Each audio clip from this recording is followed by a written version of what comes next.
However, not every house in Ireland is adapted as well as Hubert's. I met Rosemary Lennon, an occupational therapist, to find out more about the most common barriers for people with disabilities in housing today. Door widths, Duncan. Yeah. The door widths in this country need to be made wider. And these are all doors, external doors, all internal doors everywhere. If we could have a standard on doors of 900 millimetres clear opening, you will get a lot of things through that door. You'll get a buggy, you'll get a lady with a walking frame, you'll get a young man with a sports injury using crutches, and you'll get most standard wheelchairs. What about thresholds? You know, you're coming in a hall door. Thresholds Or even are a back door. always a problem. They need to be eliminated. If somebody is using a wheelchair, it's a hazard for them. If somebody is just using a walking stick, a threshold can be a trip hazard. And it's very easy in a new house to design for that, so that you still can have your damp, of course, and all your other protection from ground.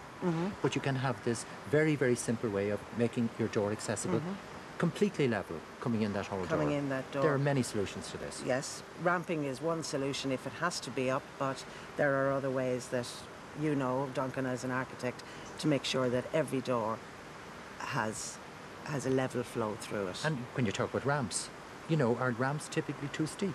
Ramps are typically too... I mean, the ideal ramp should be on a gradient of 1 in 20. Anything else can work, but is dangerous. Even if you're coming down a narrow corridor, to turn right into an 800 millimetre door is difficult. Every room, and particularly the downstairs bathroom, if I'm going in there with a walking frame or in a wheelchair, I need a minimum of 1500 millimetres so I can come around in my wheelchair and close the door behind me and have the privacy to use that bathroom. A lot of the houses being built today, if they need ground floor accommodation, will have to be extended and adapted if the need arises later on. There are grants for people with disabilities available from your local authority up to a maximum of €20,300.